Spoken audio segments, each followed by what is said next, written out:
Nous allons voir dans cette vidéo le protocole de routage dynamique EIGRP.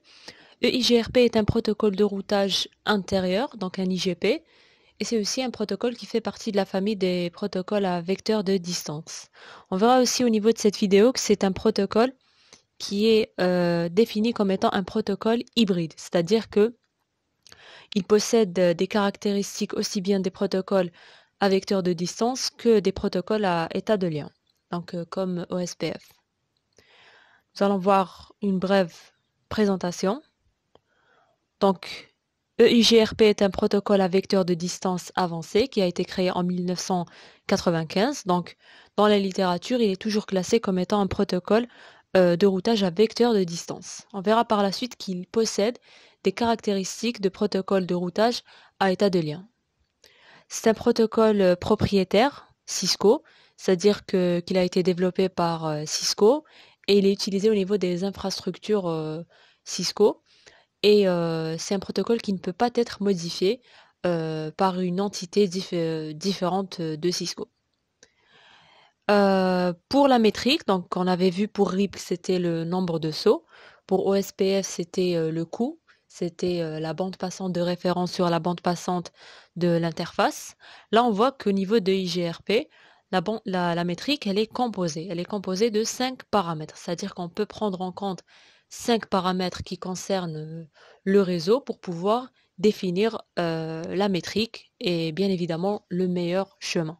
Donc elle est composée et les 5 paramètres sont la bande passante, la charge, le délai, la fiabilité et le MTU. Pour la distance administrative, elle est égale à 90. Donc si on la compare avec la distance administrative de RIP, par exemple, elle est égale à 120. Pour OSPF, elle est égale à 110. Pour EIGRP, elle est égale à 90. Et donc, les routes apprises par le protocole EIGRP sont prioritaires par rapport aux routes apprises par OSPF ou RIP. C'est un protocole qui prend en charge VLSM, donc il ne prend pas en considération la notion de classe. Et donc, le masque du réseau, bien du sous-réseau, il est envoyé au niveau des messages de mise à jour. Tandis que RIP V1, par exemple, ne véhicule pas cette information et déduit le masque à partir de l'adresse et donc de la classe à laquelle cette adresse appartient. Donc, parmi tout le protocole, je pense qu'il n'y a que RIP V1 et IGRP qui ne prennent pas en charge la notion de VLSM. Alors, pour l'envoi de messages de mise à jour de routage, elles sont opportunes, incrémentielles et partielles. Donc, on ne fait pas un envoi de message de mise à jour de manière périodique, c'est-à-dire à chaque intervalle de temps. Donc, ça ressemble un peu à OSPF. Pour RIP, par exemple, on envoyait les messages chaque delta T. Et donc, ça permet de diminuer le nombre de messages qui circulent au niveau du réseau, donc des messages qui sont inutiles. Alors, on envoie ces messages de mise à jour via l'adresse de multidiffusion 224.0.0.10. On avait vu qu'au niveau de SPF, c'était .5 et .6, si vous vous rappelez. Donc, .5, c'était l'adresse réservée au DR et au BDR, tandis que la .6, elle était réservée au DR-ODR. Pour la .10, elle est réservée au protocole de routage IGRP. Les messages de mise à jour sont encapsulés dans des segments RTP. On avait vu que pour RIP, c'était des segments UDP ou bien des datagrammes UDP. Donc, pour rappel, UDP est un protocole non fiable et non connecté. Pour OSPF, c'était carrément au niveau de paquets IP. Donc, on encapsulait les messages de mise à jour dans des paquets IP. Pour EIGRP, on va les encapsuler dans des segments RTP. Donc, RTP est un protocole de niveau 4 selon le modèle OSI, c'est un protocole transport, donc similaire à TCP ou bien à UDP, sauf que la caractéristique principale de ce protocole est qu'il est fiable. Et donc, EIGRP va l'utiliser parce qu'il est fiable. Donc, il n'y a pas de, même s'il y a perte, il y a un moyen, par exemple, de retransmission. Il ressemble un peu à TCP. EIGRP a la caractéristique d'être un protocole multi-protocole, donc il supporte aussi bien IPv4 que IPv6. Il utilise l'algorithme dual pour le calcul de routes sans boucle. Donc pour OSPF, par exemple, c'était l'algorithme SFP ou bien Dijkstra pour calculer le chemin le plus court. Pour EIGRP, c'est l'utilisation de l'algorithme dual. Il a été ouvert à la communauté Internet depuis 2013, donc on avait dit qu'il avait été créé en 1993. Donc à partir de 2013, EIGRP peut être utilisé par d'autres infrastructures différentes de Cisco. Néanmoins, elles ne peuvent pas le modifier, il reste toujours le protocole propre à Cisco, mais peuvent l'utiliser. Alors, néanmoins, donc même si il n'y a pas cette notion de nombre de sauts au niveau de EIGRP comme RIP-v2, où le max était 15 routeurs, donc on ne pouvait pas avoir un réseau qui possédait qui possédait le chemin le plus lent avec plus de 15 routeurs. On a fixé un nombre de sauts maximal au niveau de EIGRP à 224 routeurs. Donc on l'a fait pour faire en sorte qu'il n'y ait pas des paquets qui circulent au niveau du réseau de manière indéfinie. Et donc on peut avoir un réseau où au maximum, au niveau du chemin le plus lent, 224 routeurs. Et donc c'est aussi une toute petite limite de EIGRP par rapport à OSPF, où on a une infinité de routeurs qui peuvent être membres au niveau d'un réseau. Il suffit juste de découper en zones pour avoir un temps de calcul qui est réduit et bien évidemment des tables de routage qui sont réduites.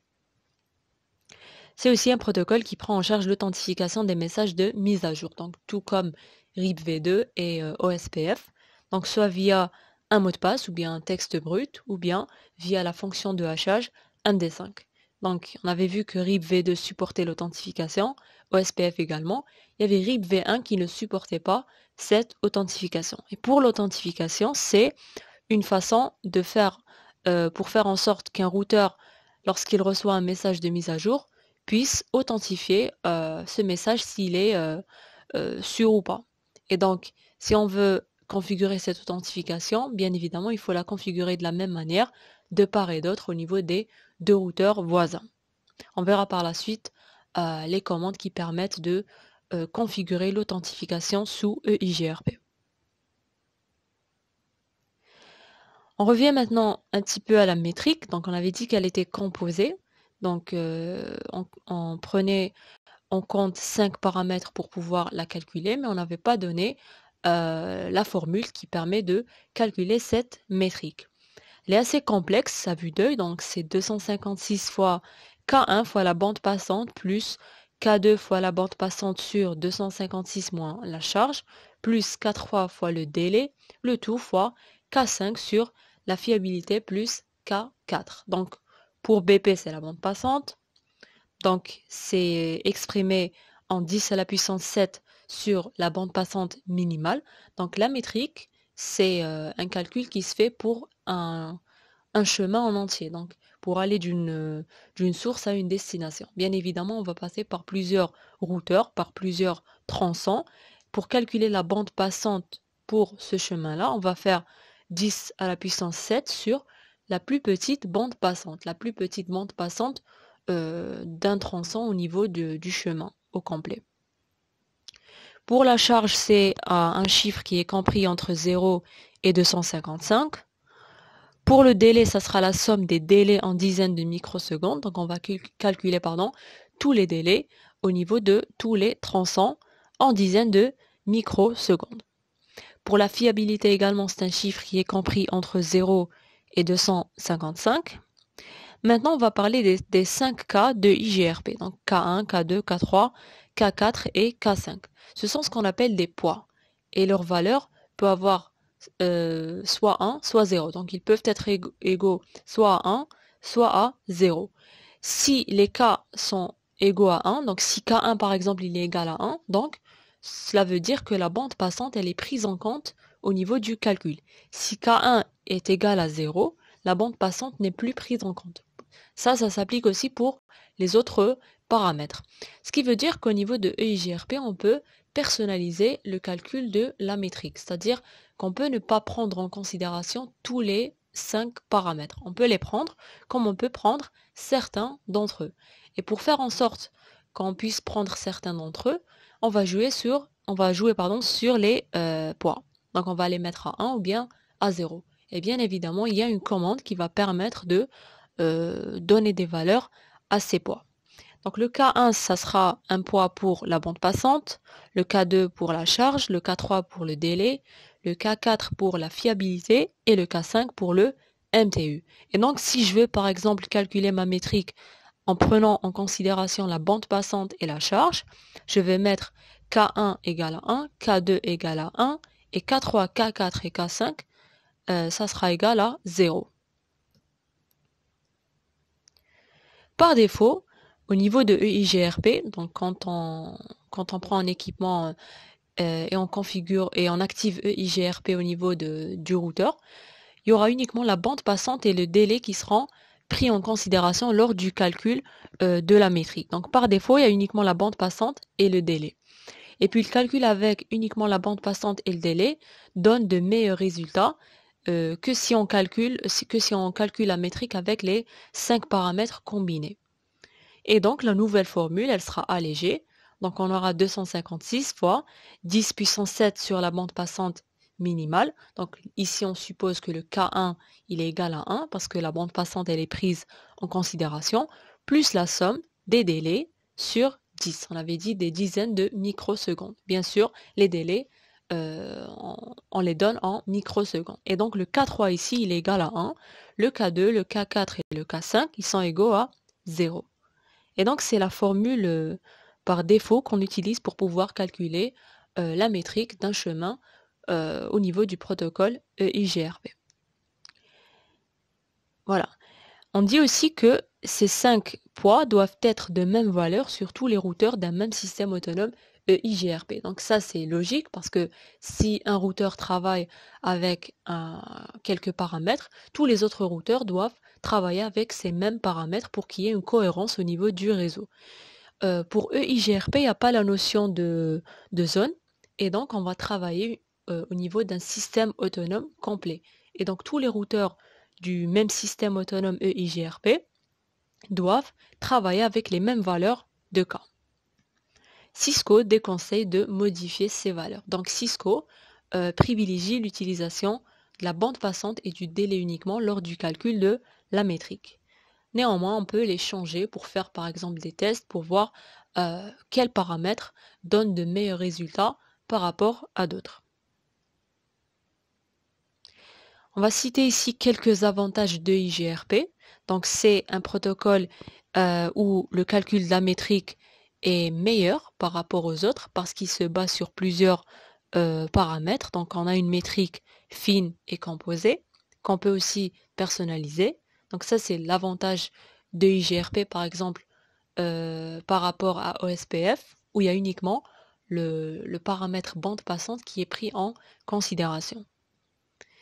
C'est aussi un protocole qui est préféré dans les infrastructures homogènes Cisco. Donc si on a un réseau où on a des équipements Cisco, il est préférable d'utiliser bien évidemment EIGRP. Néanmoins, comme j'ai dit, à partir de 2013, il a été ouvert à la communauté Internet et donc tous les autres constructeurs peuvent l'utiliser et l'intégrer à leurs équipements, mais ne peuvent pas le modifier parce qu'il est propriétaire, il appartient à Cisco.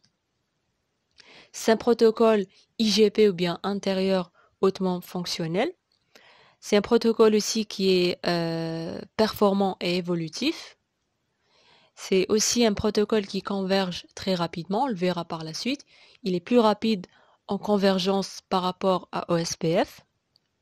C'est un protocole, on l'avait déjà dit, qui est multi-protocole, qui supporte aussi bien IPv4 que IPv6. Et donc ça, c'est un avantage si on a la double pile au niveau des équipements.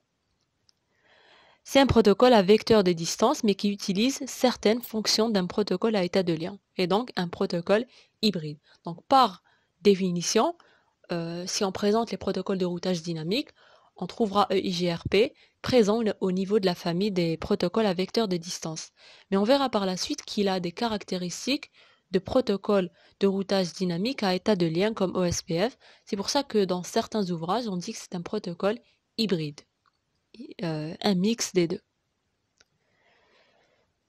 Et c'est aussi un protocole, et je pense le seul, qui calcule la route de secours. Et donc, si par exemple, je trouve le meilleur, le meilleur chemin pour une destination donnée, automatiquement, je vais calculer la deuxième meilleure route, qui sera la route de secours.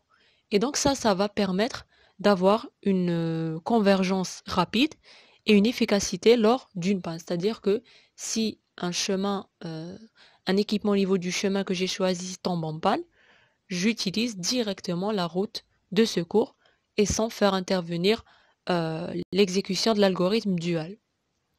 Pas comme OSPF, où on est obligé de refaire les calculs et parfois, si on a beaucoup de routeurs, si on a une zone qui est composée de plusieurs routeurs, on aura un calcul qui sera assez long. EIGRP utilise plusieurs messages pour faire en sorte qu'il y ait une communication entre les routeurs EIGRP. Donc ça, c'est une caractéristique d'OSPF. C'est pour ça qu'on dit que c'est un protocole à vecteur de distance avec des caractéristiques d'un protocole à état de lien. Donc il manipule des messages, tout comme OSPF par exemple. Donc il manipule le message Hello, qui permet la découverte des voisins et la vérification périodique de leur présence. Donc c'est exactement le même objectif que le message Hello au niveau d'OSPF. Pour l'intervalle Hello, ça sera toutes les 5 secondes. Je vais envoyer à mon voisin toutes les 5 secondes un message pour savoir s'il est up ou pas. Et pour l'intervalle dead, il sera égal à 3 fois l'intervalle Hello. Donc 5 fois 3, 15 secondes. Si au bout de 15 secondes, je ne reçois pas de message Hello de la part de mon voisin, je vais supposer qu'il est down. Il y a les messages update, où il y a l'envoi d'informations de routage de manière fiable. Il y a le message query, donc la demande d'informations de routage de manière fiable. Il y a le reply, la réponse à un message query de manière fiable. Et il y a l'ACK, qui est l'accusé de réception. Si vous remarquez, on a toujours à la fin de chaque définition de message de manière fiable. Pourquoi? Parce que c'est le protocole RTP qui est utilisé lors de l'encapsulation des messages EIGRP. Et donc ça aussi, c'est le petit plus de EIGRP, c'est qu'il utilise un protocole qui est fiable. EIGRP manipule plusieurs tables, tout comme OSPF, contrairement à RIP V2 qui ne manipule uniquement la table de routage. Donc il y a la table, donc il y a 3 tables. Donc il y a la table de voisinage, la table topologique et la table de routage. C'est exactement comme OSPF. Donc la table de voisinage, c'est une table qui va contenir au niveau d'un routeur tous ses voisins. Donc ça sera l'identifiant du voisin. C'est une table qui est unique pour chaque routeur.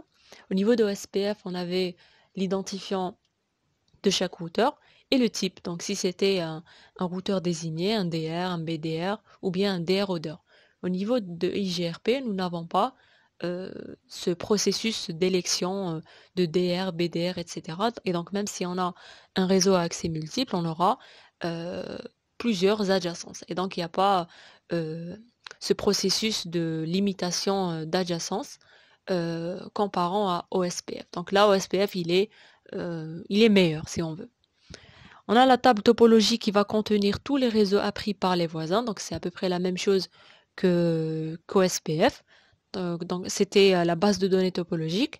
Donc au niveau de cette table, on aura l'exécution de l'algorithme dual. Pour OSPF, c'est l'exécution de l'algorithme Dijkstra ou bien SFP. C'est une table qui est unique pour chaque système autonome EIGRP, contrairement à OSPF où c'était une table qui était unique pour chaque zone OSPF. Et du moment qu'au niveau de EIGRP, nous n'avons pas cette notion de zone, on dira que la table topologique, elle est unique pour chaque système autonome EIGRP. Et la table de routage, bien évidemment, elle va contenir les meilleurs chemins avec les métriques les plus faibles. Et donc, on va extraire les données de la table de routage à partir de la table topologique. Et bien évidemment, c'est une table qui est unique pour chaque routeur. On va voir maintenant comment se déroule ce processus de voisinage de construction aussi de table. Donc, comment est-ce que EIGRP, un routeur EIGRP va construire sa table de voisinage? Donc, par définition, deux routeurs EIGRP sont voisins si et seulement si il y a une authentification qui est identique. Donc, si on opte pour une authentification, elle doit être activée au niveau des deux interfaces des deux routeurs voisins. Si elle est activée aussi, si c'est par mot de passe, donc il faut qu'il y ait le même mot de passe qui est utilisé au niveau des deux interfaces. Si la fonction MD5 est activée, donc ça sera cette activation qui doit se faire au niveau des deux interfaces. S'il n'y a pas d'authentification, il doit obligatoirement ne pas y avoir d'authentification de part et d'autre. Et donc on ne peut pas accepter qu'il y ait authentification au niveau d'un routeur et non-authentification au niveau de l'autre routeur. Donc ils ne pourront pas être des routeurs voisins. Parce que lorsque ce routeur va envoyer des messages EIGRP, l'autre routeur, si il a activé l'authentification, ne va pas accepter les messages qu'il a reçus. Donc il ne pourra pas insérer ce routeur au niveau de sa table de voisinage. Il doit y avoir les valeurs K identiques, donc les poids EIGRP K1 jusqu'à K5 doivent utiliser les mêmes poids. Et donc ça c'est aussi valable pour tous les routeurs du même système autonome EIGRP. Mais là on parle juste de relations de voisinage. Les deux routeurs doivent aussi impérativement appartenir au même système autonome, donc il y a le même numéro de système autonome. Les deux routeurs, bien évidemment, doivent appartenir au même réseau physique et logique. Et les deux routeurs doivent posséder des identifiants uniques. Donc pour l'identifiant, c'est comme au SPF. Donc la priorité numéro 1, c'est pour l'identifiant qui est configuré de manière manuelle. Si au niveau du routeur, il n'y a pas cet identifiant qui est configuré, parce que par défaut, il ne l'est pas, on va prendre la plus grande adresse de ces interfaces logiques. S'il possède plusieurs interfaces logiques et chaque interface possède une adresse IP, on lui attribue une adresse IP, on va prendre l'adresse IP la plus élevée parmi ces interfaces de bouclage ou bien ces interfaces logiques. Et si ces interfaces ne sont pas configurées, parce que par défaut elles ne le sont pas, on va carrément prendre la plus grande adresse parmi ces interfaces physiques. Et donc ça suit le même raisonnement qu'OSPF. Donc pour l'identifiant OSPF, c'est exactement la même chose. Par exemple, ici, nous avons deux routeurs R1 et R2. Ils possèdent les mêmes valeurs de K. Il n'y a pas d'authentification. Ils font partie du même système autonome numéro 1. Ils font partie du même réseau logique 10.0.0.0/24. Donc ici, l'adresse de cette interface, ça sera .1. Ici, ça sera .2. Et ils ont deux identifiants configurés de manière manuelle qui sont uniques, c'est-à-dire ils n'ont pas le même identifiant. Et donc s'il y a ces 5 conditions qui sont vérifiées, ces deux routeurs vont se reconnaître comme étant des routeurs voisins. Et donc chaque routeur va insérer son voisin au niveau de sa table de voisinage. Et il fera de même pour tous les autres voisins qui existent. Donc ça, c'est la phase de construction de la table de voisinage. Après avoir construit la table de voisinage, le routeur va commencer à construire sa table topologique.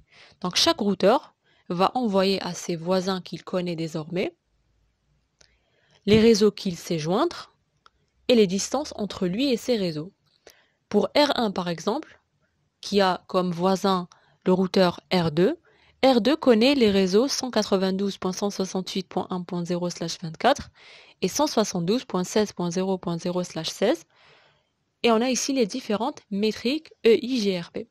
Et donc R2, du moment qu'il est voisin à R1, il va envoyer à R1 les deux réseaux qu'il connaît avec les différentes métriques. Et donc R1 va connaître le réseau 192 et le réseau 172 avec leurs métriques respectives.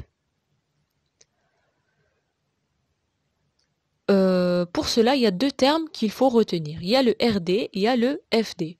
Le RD, c'est la distance qui sépare le voisin à un réseau. Le FD, ça sera la distance qui sépare le routeur à un réseau. On va donner un exemple. Au niveau de R1 par exemple, au niveau du routeur R1, pour le réseau 192, le FD il sera égal à 10 plus 20. Parce que par définition, on avait dit que FD, c'est la distance qui sépare le routeur lui-même, donc R1 au réseau. Et donc ça sera la métrique du réseau point à point R1, R2, plus la métrique du réseau distant. Donc ça sera 10 plus 20. Donc FD égale à 30. Tandis que le RD sera égal à 20. Donc on ne va pas prendre en considération le 10, la métrique du réseau point à point. Parce que RD, c'est la distance qui sépare mon voisin par rapport à ce réseau. Donc au niveau de R1, mon voisin c'est R2, donc ça sera la distance qui sépare le routeur R2 au réseau 192, et donc ça sera directement égal à 20. Et ce 20-là, c'est en réalité le FD de R2 pour le réseau 192.168.1.0. Concernant le réseau 172, le FD sera égal à 10, donc la métrique du réseau point à point, plus 5, la métrique du réseau 172, donc 15. Et le RD, ça sera tout simplement 5, donc la métrique du réseau lui-même, parce qu'on ne va pas prendre en considération la métrique du réseau point à point, parce que le RD, ça sera la distance qui sépare le voisin, pas moi-même. Généralement, le RD est toujours inférieur au FD parce qu'on ne prend pas en considération la métrique du routeur avec son voisin, du réseau point à point routeur et routeur voisin. Donc dans ce cas, c'est R1 et R2. Donc ces deux paramètres sont très importants pour la construction de la table topologique. On va le voir ici au niveau de cet exemple. On va ici faire un calcul de métrique. Donc on a ici 5 routeurs qui fonctionnent sous EIGRP. On a les différentes métriques des réseaux point à point et la métrique du réseau distant. Par exemple, on veut faire en sorte que R1 puisse joindre le réseau 192.168.1.0. R1 a comme voisins R2, R3 et R5, et du moment que ce sont ces voisins, comme on l'avait dit au niveau d'un slide précédent, on avait dit que les voisins vont envoyer les réseaux qu'ils connaissent et les différentes distances. Et donc, pour joindre le réseau 192, R2 connaît un chemin, R3 connaît un chemin et R5 connaît un chemin. Donc R1 va avoir en possession 3 chemins. Maintenant, comment trouver le meilleur chemin? Donc au niveau de R1, on va faire les différents calculs de RD et de FD. Donc si je prends en considération le chemin en passant par R2, j'aurai un RD qui sera égal à 20. Donc on avait dit que RD, c'est la distance qui sépare mon voisin du réseau. Donc ça sera 10 plus 10. 10 ici, plus 10. Le FD, ça sera donc 20 plus le 10. Donc ça sera 30. C'est la distance qui me sépare moi-même du réseau distant. Donc 10 plus 10 plus 10. Si je passe par R3, le RD il sera égal à 20 plus 10, donc 30. Le FD sera égal à 20 plus 10, donc à 40. Si je passe maintenant par R5, le RD sera égal à 10 plus 10, donc 20. Et le FD sera égal à 30 plus 10, et donc 50. Maintenant, pour trouver le meilleur chemin, donc la meilleure métrique, on va prendre le minimum du FD. Le plus petit FD, qui est égal à 30, cela va impliquer que le chemin qui sera pris en considération, ça sera le chemin où l'on passe par R2. R2 maintenant devient ce qu'on appelle un successeur. Donc au niveau du jargon EIGRP, un successeur, ça sera le voisin par lequel je vais passer pour joindre la destination. Donc là, j'ai opté pour un chemin pour aller vers le réseau 192. Et donc je vais passer par R2 et je ne vais pas passer par R3 et R5 parce que en passant par R2, j'ai le FD le plus petit au niveau de mes calculs. Donc c'est comme ça que fonctionne EIGRP. On avait dit aussi que EIGRP a cette caractéristique de faire le calcul du chemin de secours. Et donc, bien évidemment, du moment qu'il a trouvé le meilleur chemin, il va calculer le deuxième meilleur chemin. La route de backup, donc pour la calculer, on va voir au niveau de notre tableau un RD qui est inférieur au FD qu'on a trouvé, le minimum. Et donc, du moment qu'on a un FD égal à 30, on va chercher une valeur au niveau de RD qui est inférieure à 30. Et donc, ça sera le 20. On va pas prendre le 20 de R2 parce que passer par R2, c'est le chemin lui-même. L'autre 20, et donc, c'est le passage par le routeur R5. Et donc, R5, ça sera, donc ici, il y a une erreur, c'est pas R4. Donc, R5 sera dénommé au niveau du jargon EIGRP un successeur potentiel.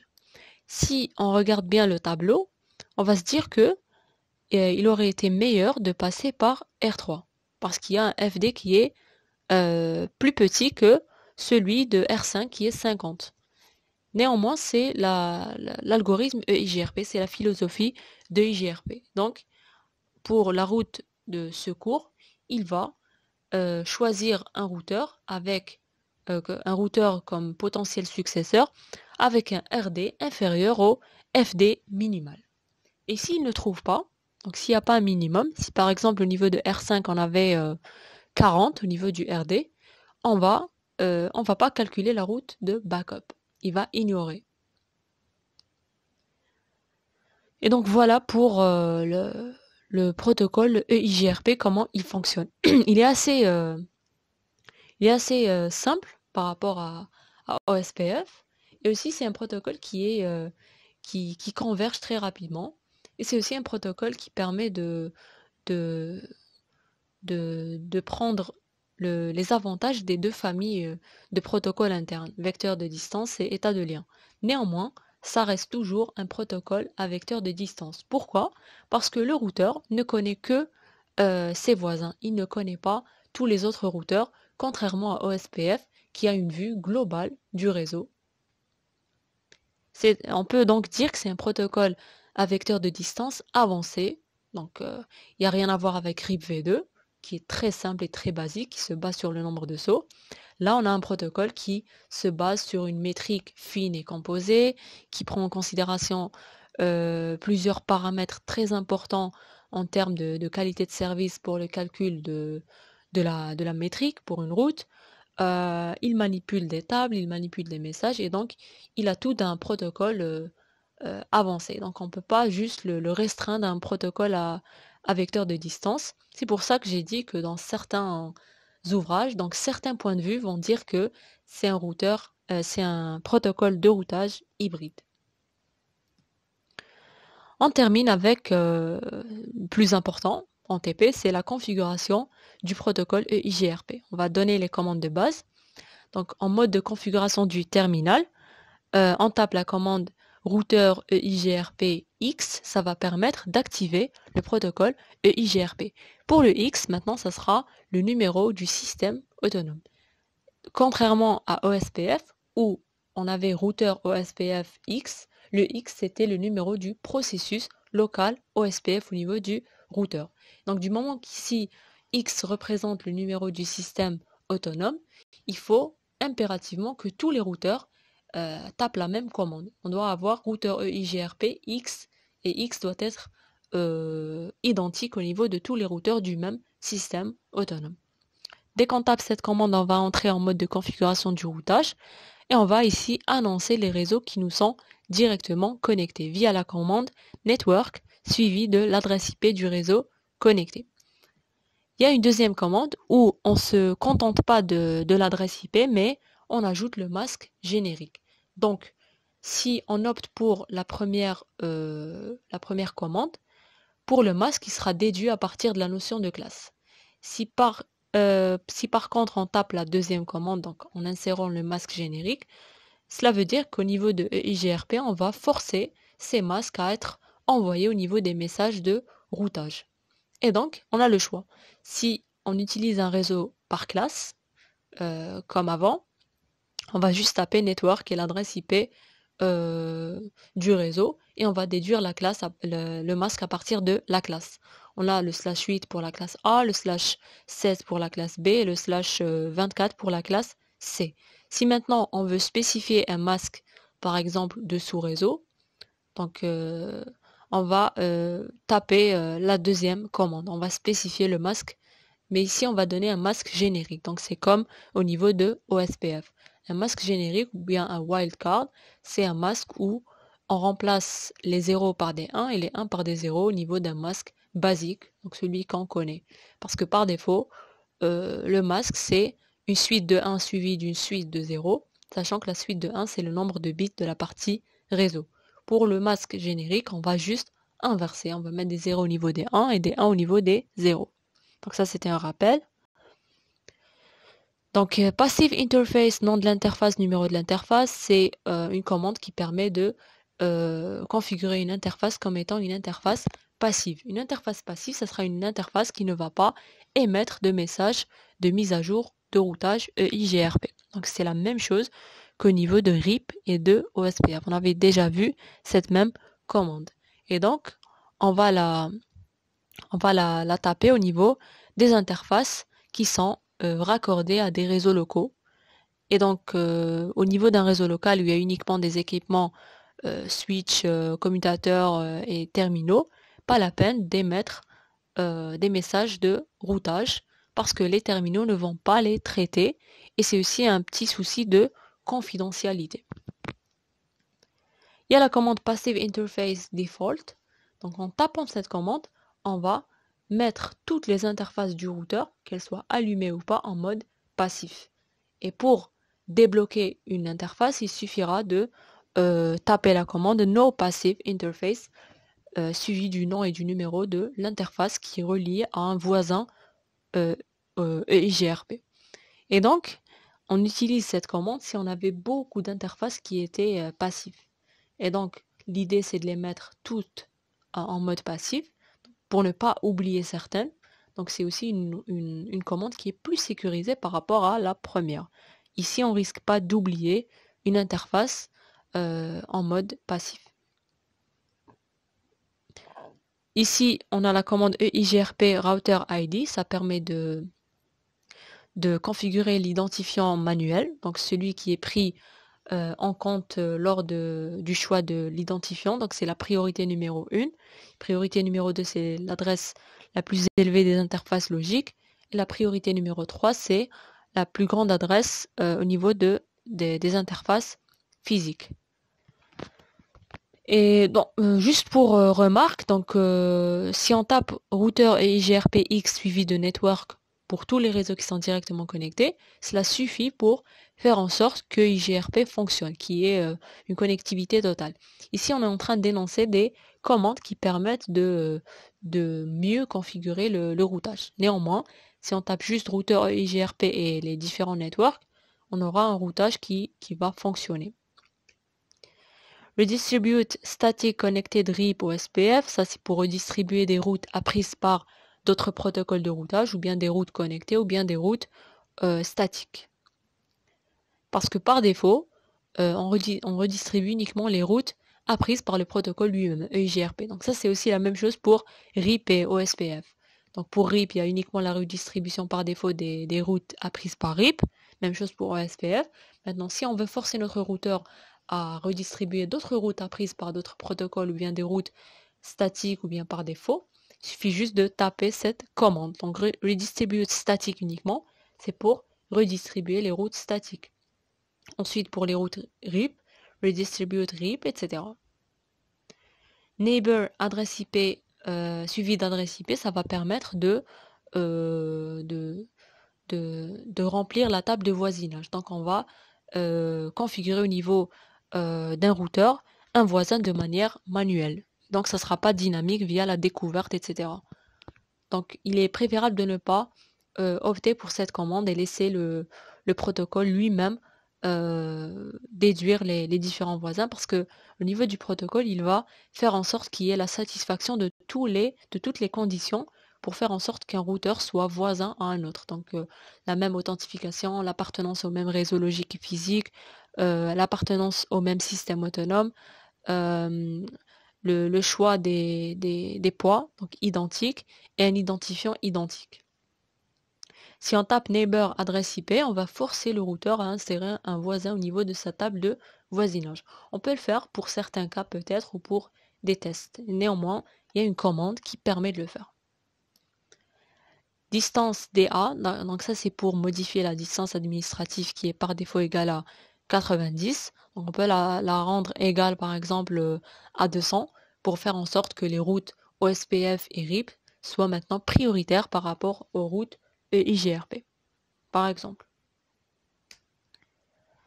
Donc cette commande va permettre l'activation ou pas du résumé par défaut, donc no auto summary ou bien auto summary.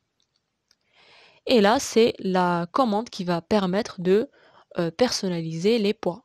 Donc metric weight toss suivi de K1, K2, K3, K4 et K5. Ici, on va mettre des valeurs égales à 0 ou bien 1. Si je mets 1, 0, 1, 0, 0, veut dire que je prends en considération la bande passante et le délai. Donc c'est ce qui est bien évident. Par défaut, c'est égal à ça. Donc c'est égal à 1, 0, 1, 0, 0. Si je veux faire en sorte de prendre les 5 paramètres au niveau du calcul de la métrique avec la grande formule qu'on a vue au tout début, on va mettre 1, 1, 1, 1, 1, tout simplement. Il faut néanmoins saisir la même commande au niveau de tous les routeurs. Donc par défaut, c'est 1, 0, 1, 0, 0. Si un routeur change ces poids-là, tous les autres routeurs du même système autonome EIGRP doivent faire de même. On passe maintenant à certaines commandes à saisir au niveau du mode de configuration d'interface, donc config if. Il y a le IP hello interval EIGRP X NB. Ça, c'est pour modifier l'intervalle hello, qui est égal par défaut à 5 secondes. Donc le X, c'est toujours le numéro du système autonome. Et le NB, c'est le nouvel intervalle. Donc si je veux qu'il soit égal à 10, je vais saisir IP hello interval EIGRP 1 10 pour dire que c'est un routeur qui appartient au système autonome numéro 1. Et là, j'aurai des messages hello avec un intervalle égal à 10 secondes au lieu de 5 secondes qui est la valeur par défaut. La deuxième commande, c'est pour l'intervalle dead, IP hold time EIGRP X NB. X est toujours le numéro du système autonome. Et par défaut, cette valeur elle est égale à 15 secondes. Donc si je veux la modifier, ça sera via cette commande au niveau du mode de configuration d'interface. Donc l'interface au niveau de laquelle j'envoie et je reçois des messages de mise à jour EIGRP. Il y a la configuration aussi de la bande passante. Je peux modifier la valeur de la bande passante utilisée pour le calcul de la métrique. Je ne change pas en réalité la bande passante en elle-même. Ça reste toujours la même. Néanmoins, je peux changer la valeur prise en considération lors du calcul. Même chose pour OSPF par exemple. On avait cette même commande. Il y a aussi la commande qui permet de changer le délai. On ne change pas réellement le délai, mais on va changer le paramètre délai qui sera pris en considération lors du calcul. Et ça, ce sont les commandes qui permettent de configurer une interface logique. Donc interface loopback suivi du numéro de l'interface, donc 0, c'est la première. On peut avoir plusieurs interfaces, on peut avoir un très grand nombre d'interfaces logiques.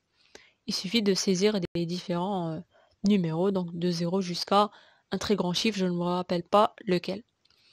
En tapant cette commande, on va entrer en mode de configuration d'interface, donc identique au mode de configuration d'interface physique. On va saisir l'adresse IP adresse, sans E, j'ai mis un E, adresse IP et masque. Et no shutdown pour activer l'interface. Donc par défaut, elle est toujours activée. Donc dès qu'on tape interface loopback 0, l'interface est up.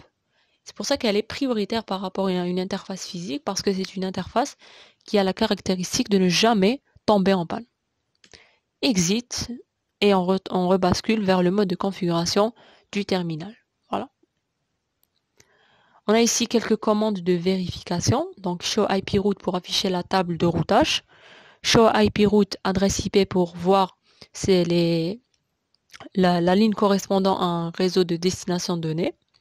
Show IP route EIGRP pour voir uniquement les routes apprises par le protocole EIGRP. Au niveau de EIGRP, donc le type ça sera D. Pour OSPF c'est O. Pour RIP c'est R. Pour statique c'est S. Pour les routes par défaut c'est S étoile.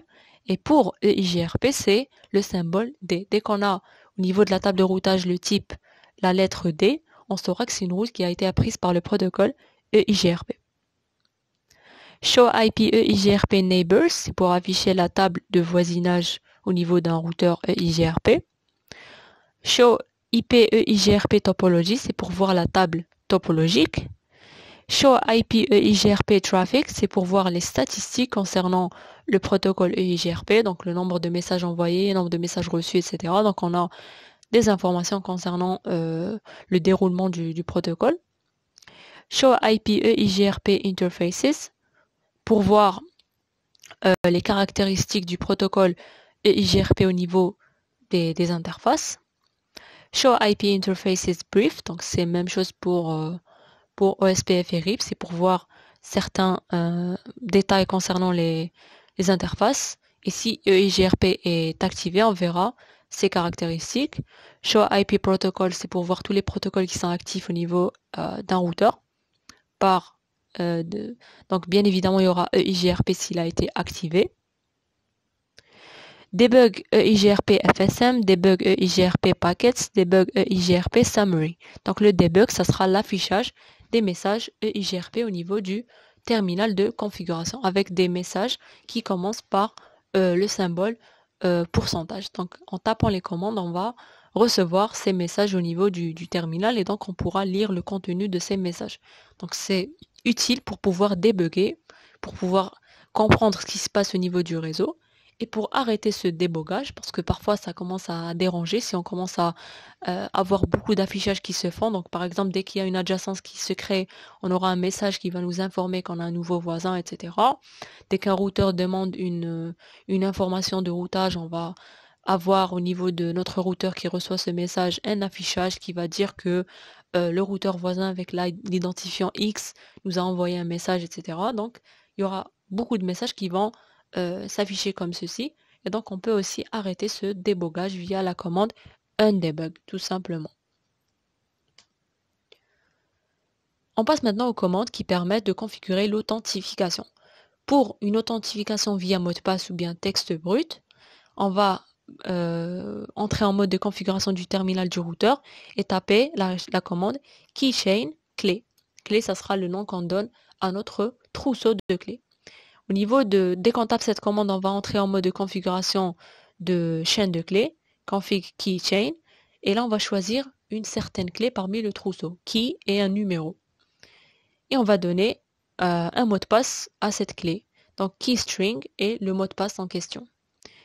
Et l'idée c'est de mettre le même mot de passe au niveau des deux interfaces des routeurs voisins, donc IP, Authentication Keychain, EIGRP, AS, ça sera le numéro du système autonome, et la clé, donc ce qu'on avait mis au niveau de clé dans Keychain.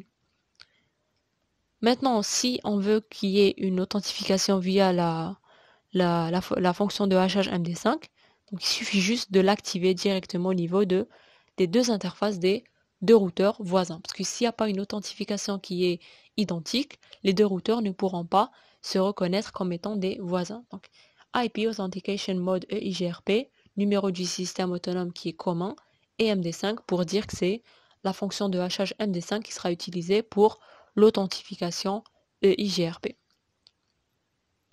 Et donc voilà pour cette brève introduction et présentation du protocole de routage dynamique EIGRP. C'est un protocole qui est assez bon. Donc c'est personnellement mon protocole de routage préféré parce qu'il combine les deux et parce que c'est un protocole qui n'est pas vraiment exploité, c'est dommage. C'est un protocole qui a des caractéristiques très intéressantes, notamment sa convergence qui est rapide.